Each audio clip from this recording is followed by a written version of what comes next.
Hi, thank you very much for having me, Alex Clapp. I am an addict alcoholic. I am just coming up to 2 years clean and sober. Fantastic. Well done, Alex. Well done. That first year is tough and you've got through it. So well done for that.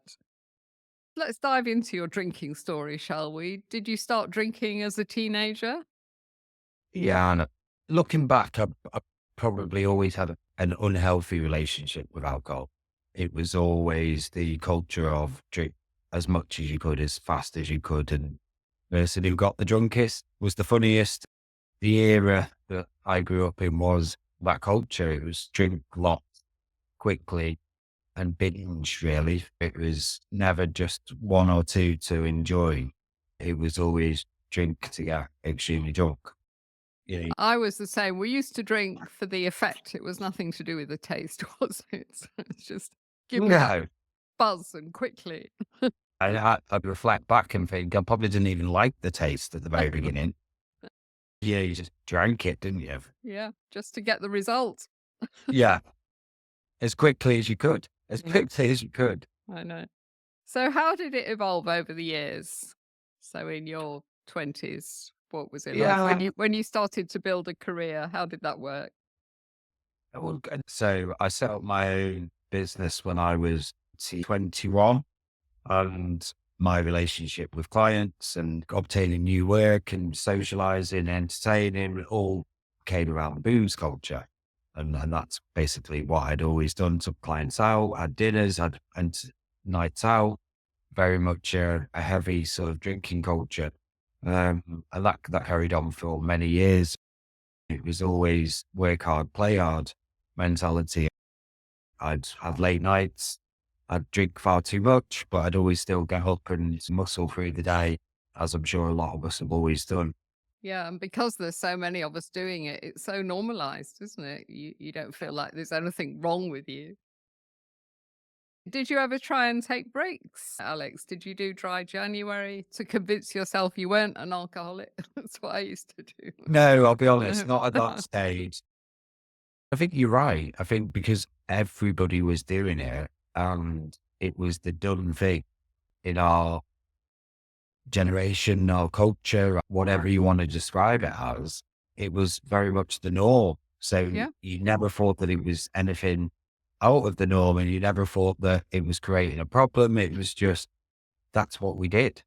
So yeah, it's interesting actually, because had there been more information or more awareness around it, Yeah. yeah, I think if I'd have known that alcohol was linked to 7 types of cancer and 40 diseases, I might have thought twice, but I didn't have a clue it was bad for me.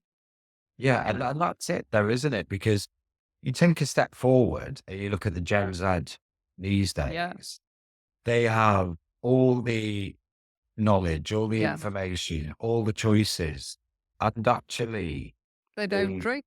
the movement is going in the right Yeah, direction. You yeah. know, it's gone from our era of drink as much as you can, as quickly as you can, to actually a lot more choice and a lot more awareness around alcohol. It's moving in the right Yeah, direction, yeah. but it's certainly not where it will still be in another 5 or 10 years' time.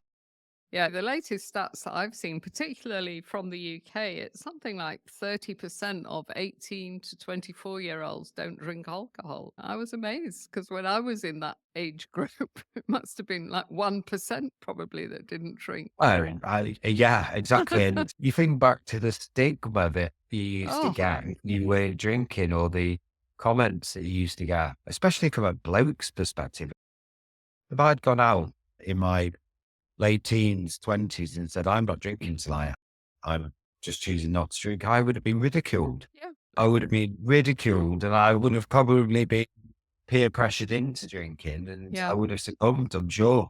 yeah. Um, I mean, at least and that, these days, there's so many good alcohol-free choices, and I sometimes think for the guys, at least they can get an alcohol-free beer and hold that bottle, and maybe people won't even notice that it's alcohol-free.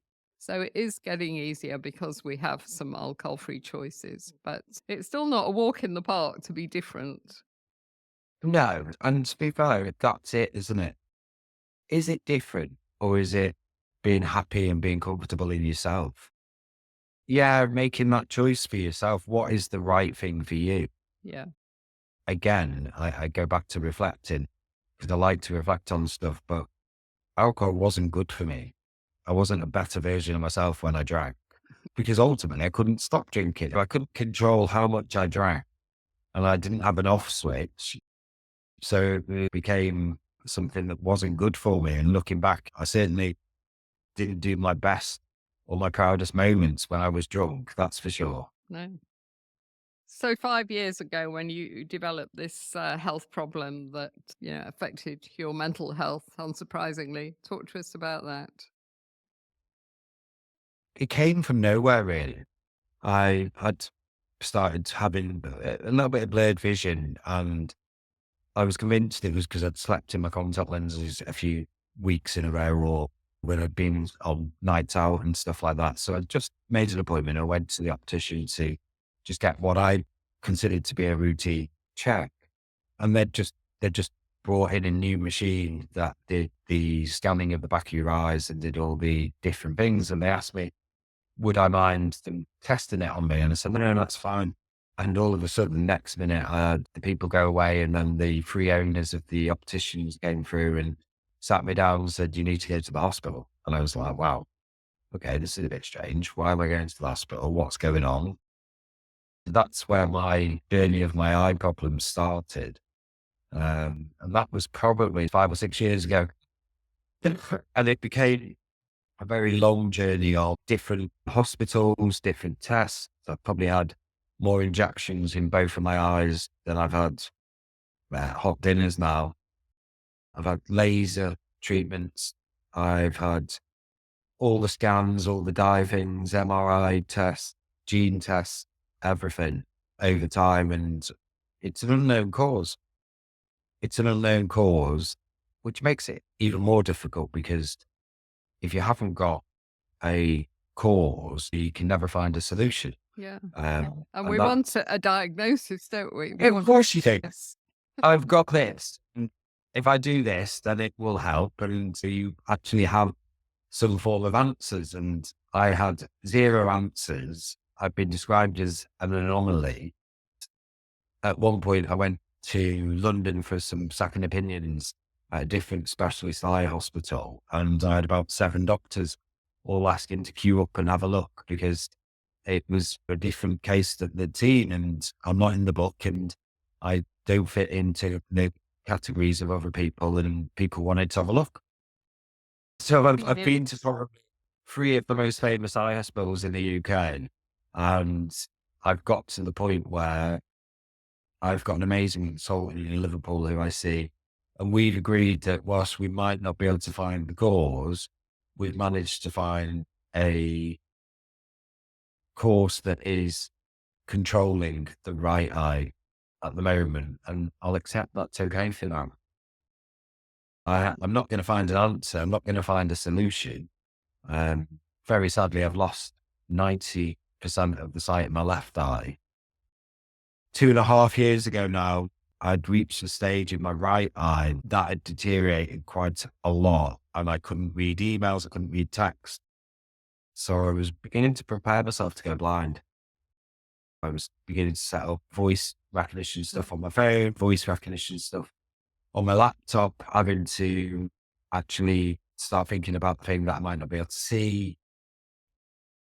Pretty hard hitting, pretty scary place to be, if And I'm now, honest. what's it like now? So now my left eye, it will never be back. I've Yeah, got less than 5% sight in my left eye, but my right eye is quite stable at the moment. good. And for today, that's okay. That's Yeah, enough. yeah, I don't look at what I used to have. yeah, I don't look at what I could have in the future. I look at what I've got for today. exactly. Today, that's Just for enough. today. Yeah. Just for Your today, that's eyes, enough. they look completely normal. You'd never know. And that's the hard bit, isn't Yeah, it? Because from the outside, nobody would yeah. ever know. So when I do not wave back at people, when I do walk into things every single week, people say to me, oh, so are you the other day? You've been ignorant, you didn't wave back. So, like many of us, when you get awful news like this, I gather you turn to the bottle for a while. Yeah. To, I'm I, trying to be tactful here. I, I progressed to an absolute stinking alcoholic, and it was progressive. It started as a bottle a night, then 2 bottles a night, then it was starting earlier in the afternoon, then it progressed on to sneakily drinking extra, and it just progresses. It progresses because the more that I pushed my emotions down, the more I needed the substance to be able to cope. Yeah. And the more that I drank, the more that I carried on running away from everything, the more that I pushed everybody else away, and the more that I became very lonely, sad on my own, and the darker place I went to. I did go to a very dark place near the end where I actually didn't care whether I was here or not anymore. True. And very sadly, I remember my mum was waiting for phone calls to say that I was dead. For me to think about that now, knowing my mum's in her mid to late 70s and that she was going to bed thinking about her 40-odd-year-old son getting a phone call saying he was dead, is just soul destroying. So, your turning point came when your son said something to you, didn't it? Am I Yeah. correct? Yeah, Talk it us through is. that. My son has always been my world.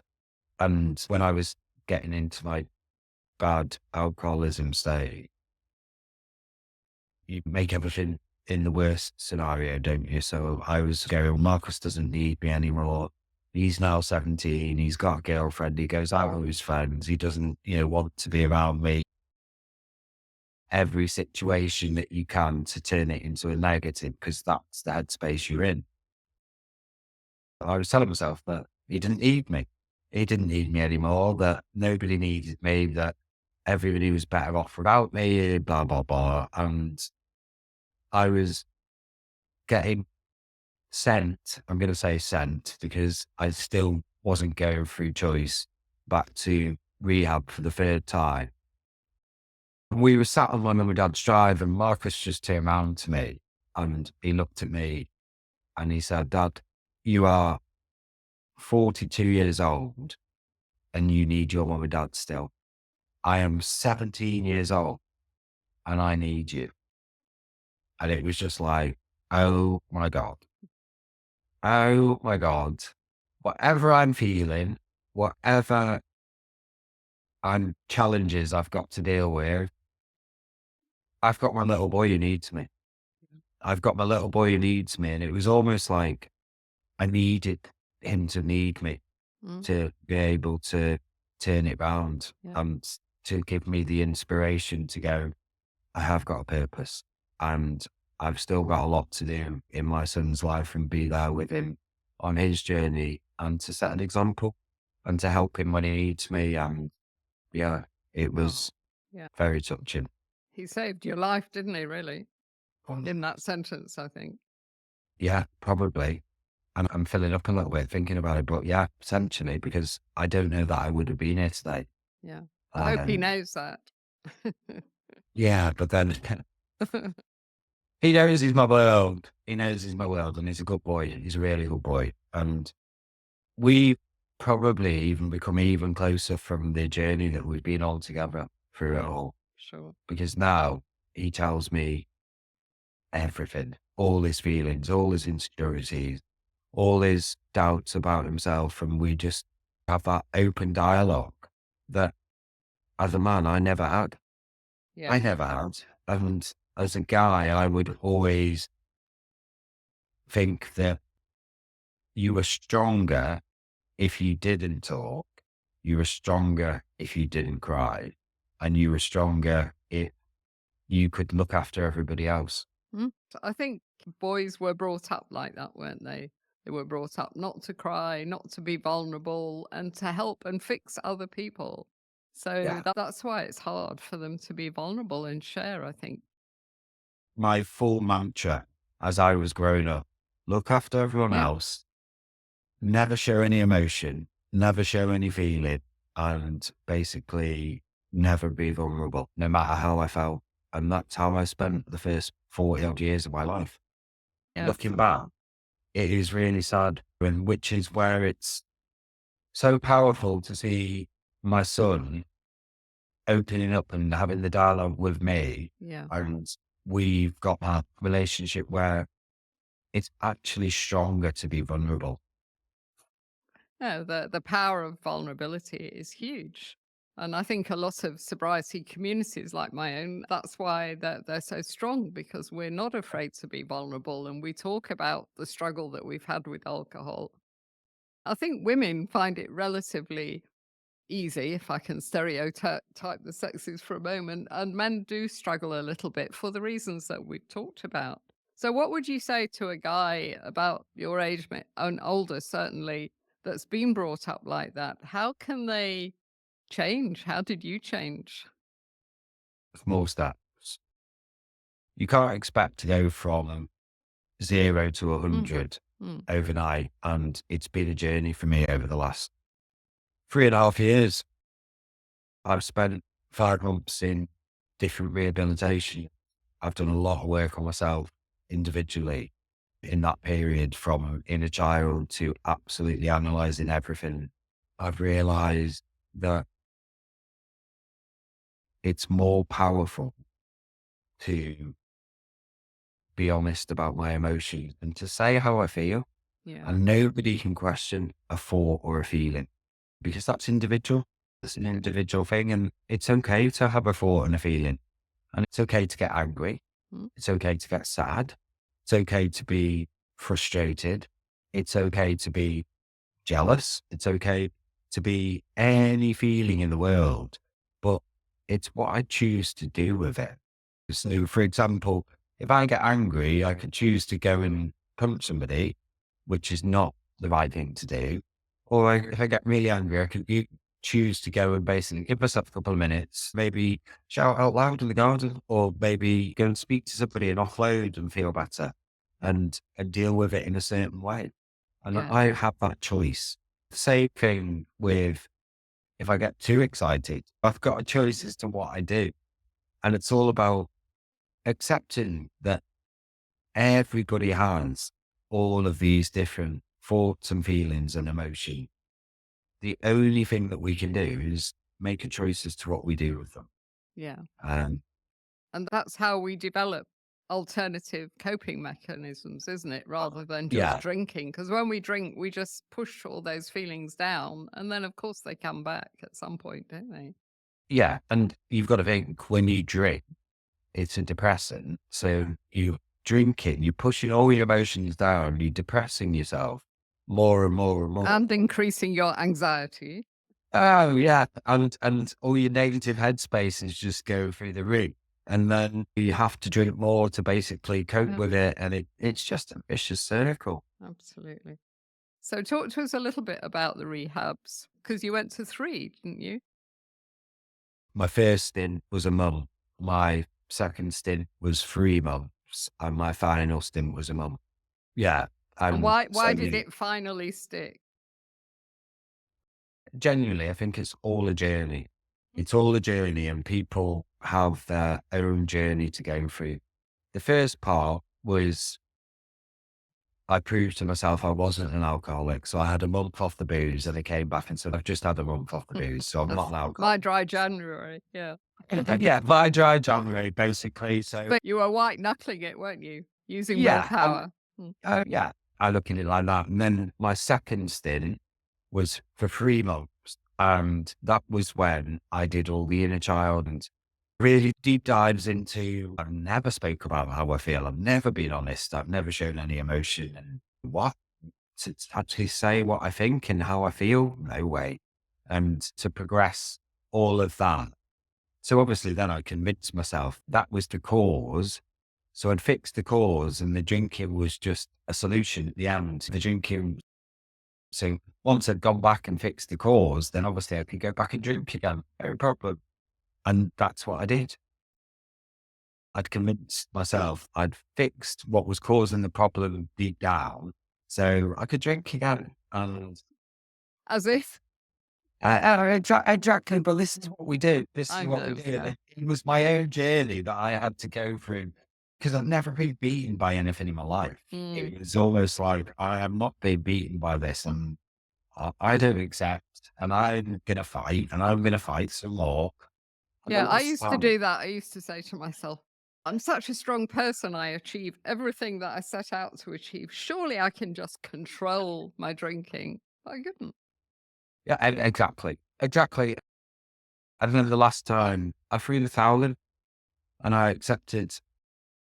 I did my own research around some science papers, and I found some different stuff where it shows that there's almost like a barometer in the brain that has a point of no return. And if you have pushed things to the point of no return and you've gone over the barometer switch, Yeah, which I certainly had, there's a chemical imbalance then in your brain and there's no way of going back.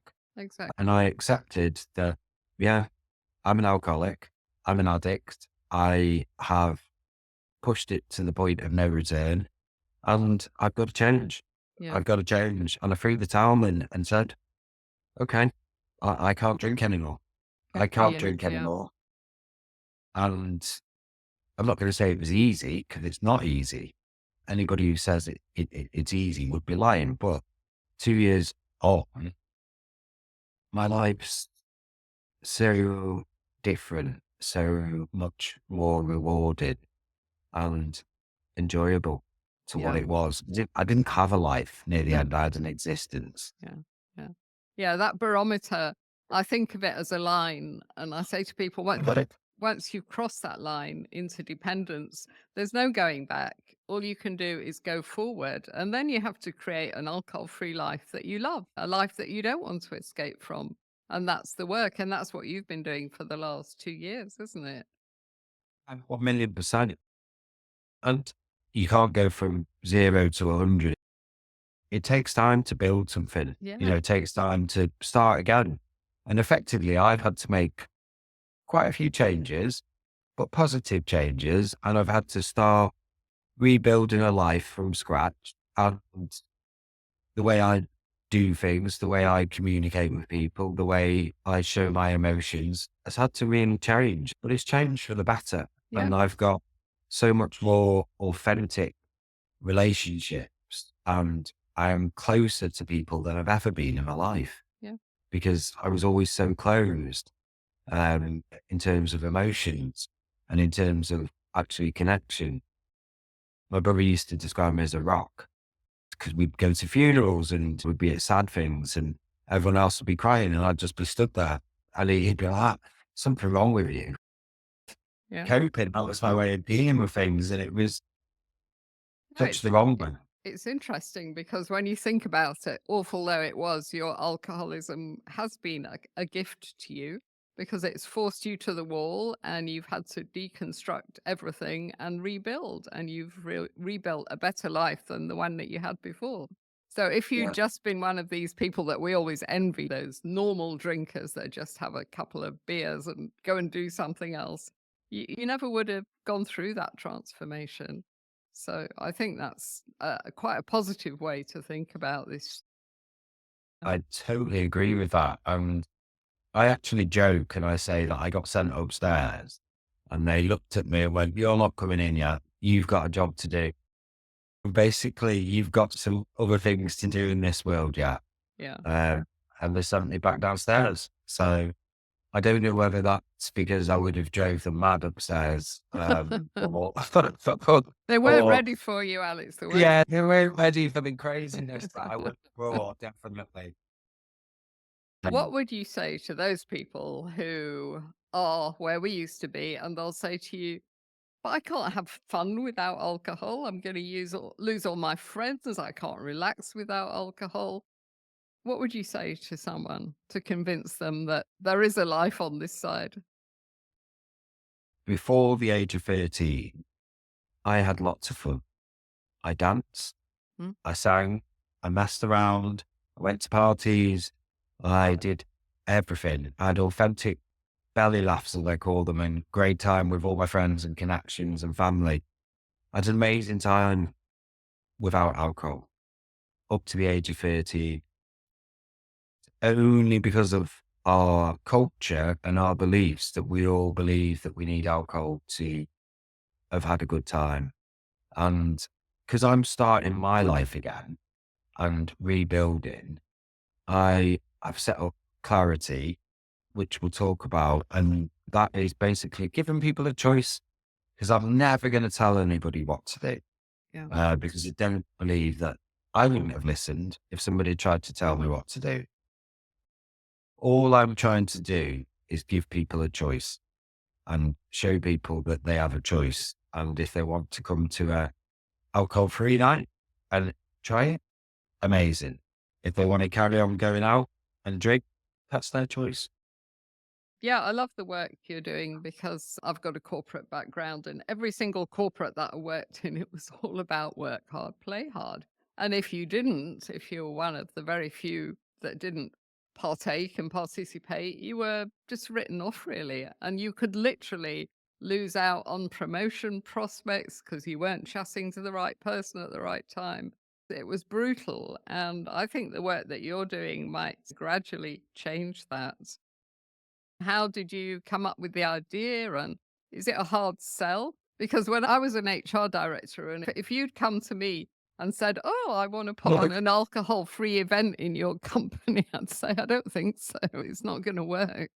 so I came out of my last rehab and I decided that the UK has not got anything that is good enough or that is basically going to move the movement in the right direction. There's all this talk about how alcohol's changing and our overall beliefs need to change. We're not going to do this by telling people what to do. So I set up Clarity with my business partner coming up to 2 years ago. Over the last 18, 19 months, we've now done 4 big corporate events. Last year we did our own events, so they were called Be the Spirit. So where you basically are the spirit of the night, and we invite companies to come along and join us. We have an hour of gameplay where you're on a table of 10. There's 10 different games. You have to choose who's going to play what game. So there's something for everybody. Points win prizes. You're all supporting each other. You're playing for prizes. There's live entertainment. There's DJs, music. There's some inspirational talks. There's some different stuff. And it's very engaging. It's very upbeat. At one of the events, we had 250 people do a sober conga, 7:30 at night. So it's very lively, it's fun, it's engaging, it's upbeat. And we've had about 1,500 people come to them, and we haven't had one bit of negative feedback. Wow. Everybody has said how much of a good time they've had. Everybody has fed back how it was so lovely to socialize, to actually be with people who are not talking nonsense when they've had 4 or 5 drinks, who are actually being really respectful, and they felt a lot more of a connection. Mm, And people have actually done business from it, yeah. because people have been sat with other companies and then they've connected and they've made a good bond. And Because they've everybody remembered it all knows, the next day. do you know what? And that's it though. So everybody's remembered it. There's been no hangovers. Everybody's remembered it. Everybody's made good connection. Everybody's danced or had a good time and got involved with the games. And it's almost taken people back to the childhood of, we don't need anything. No. As a person, we are enough, but we doubt ourselves and we question ourselves and we compare ourselves to everybody else. And actually, whoever you are, whatever you like, whatever you do, that's okay. Mm. That's okay. Why do you have to be the same as anybody else? Why do you have to do that because somebody else does it? You don't. You don't. And it's almost challenging the norm. And The false beliefs.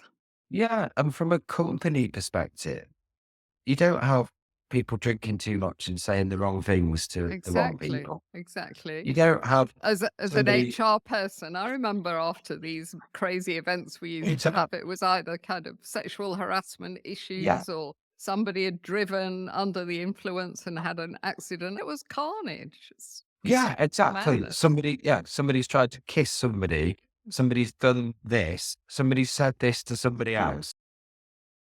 You've got a choice to have a drink or not to have a drink. If you're going to choose to have a drink, surely you want to do that with your close friends Yeah. or your family where you're not in a work environment. In a work environment, surely you want to build good connections, good bonds, good team spirit by all being together on a without mind altering substance, Yeah. because you don't know how anybody's going to react to having 4 or 5 drinks inside them. Yeah. Somebody might get very violent after that. And do you want to have somebody who feels anxious anyway being around somebody who's being violent? You could be actually putting people at risk without even realizing it. I mean, you never hear about a corporate event where they all sit around taking coke or heroin or something, do you? Yeah, alcohol is a drug, so it can make Yeah. us Oh, do yeah. very strange things.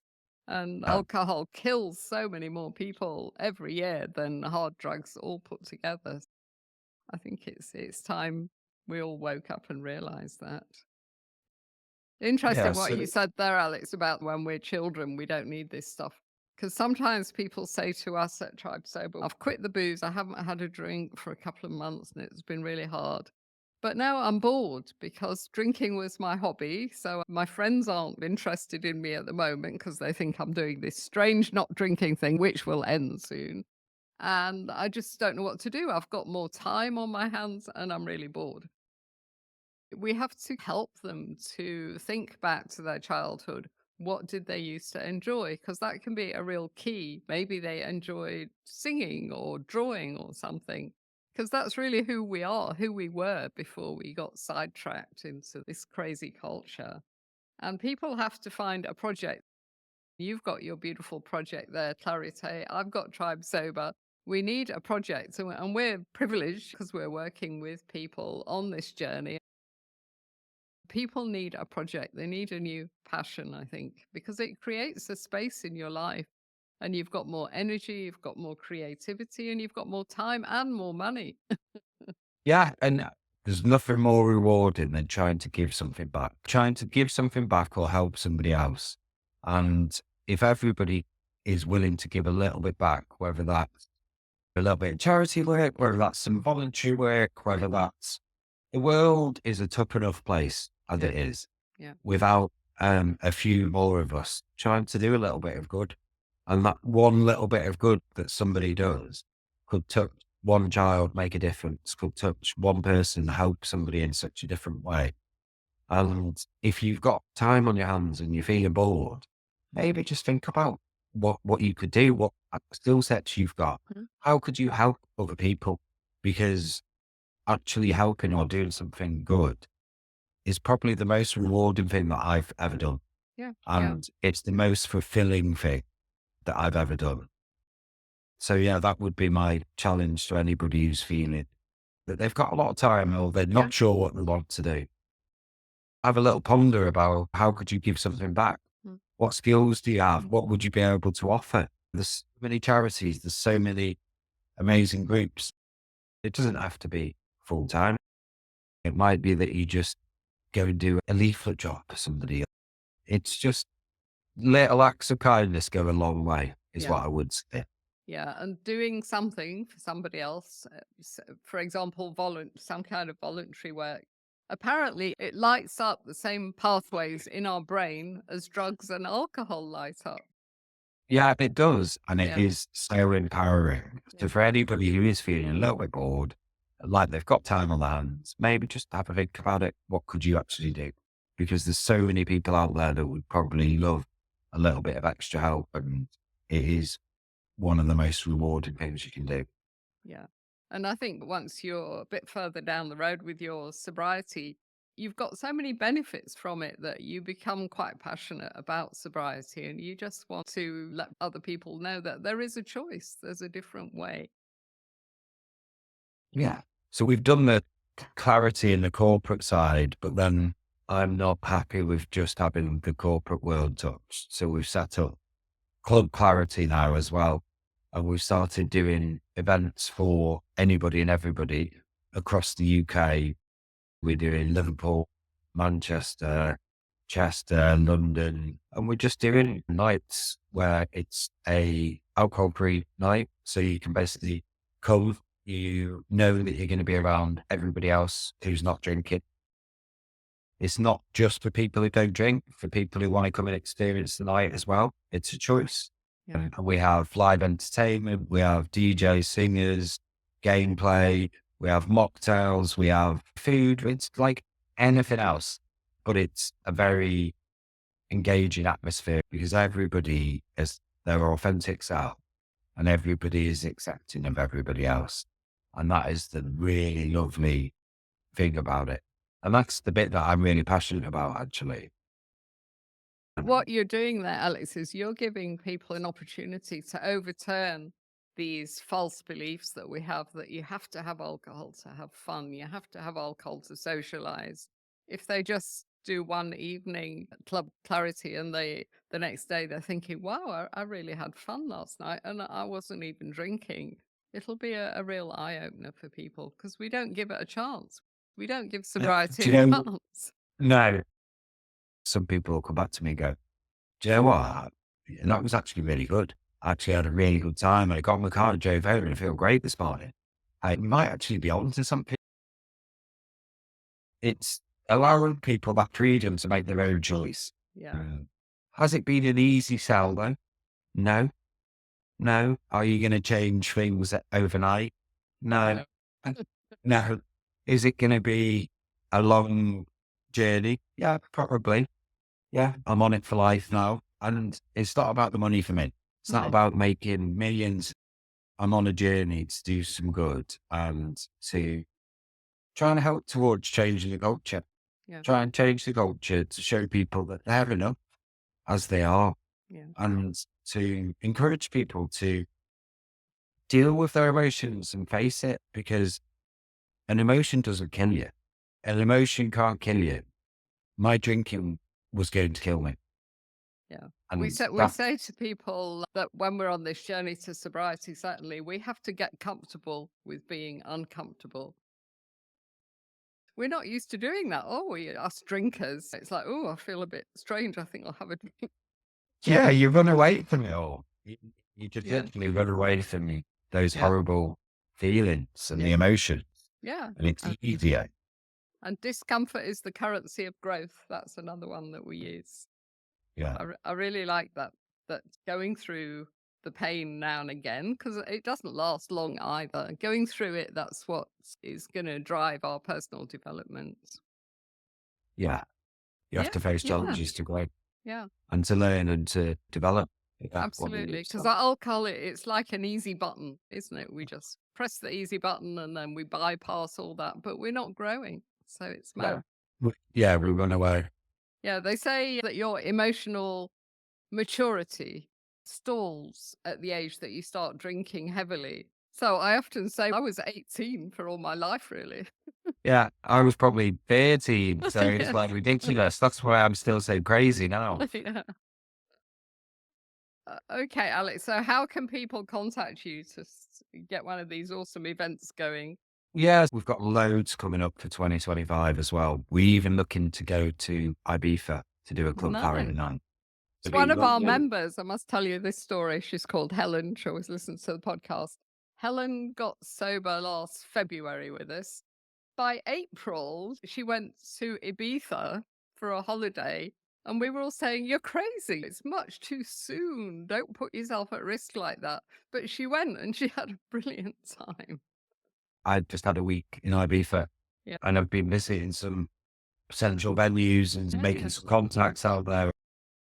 I've got this vision in the next 3 years to be having one of the big clubs in Ibiza and having it from 4 in the afternoon till 9 at night or something, and having one of the world famous DJs playing and actually having some entertainment and allowing everybody to come.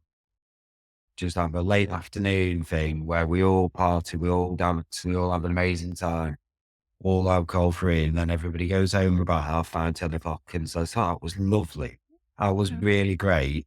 And then they can have the club back to do their normal night. And then all the drinking crowd can Yeah, and that's fine. That's a choice. Yeah. That's a choice. And just like you get a choice where you go on holiday, or you get a choice what you go out to eat for dinner. Why can't you have a choice to go to an alcohol-free event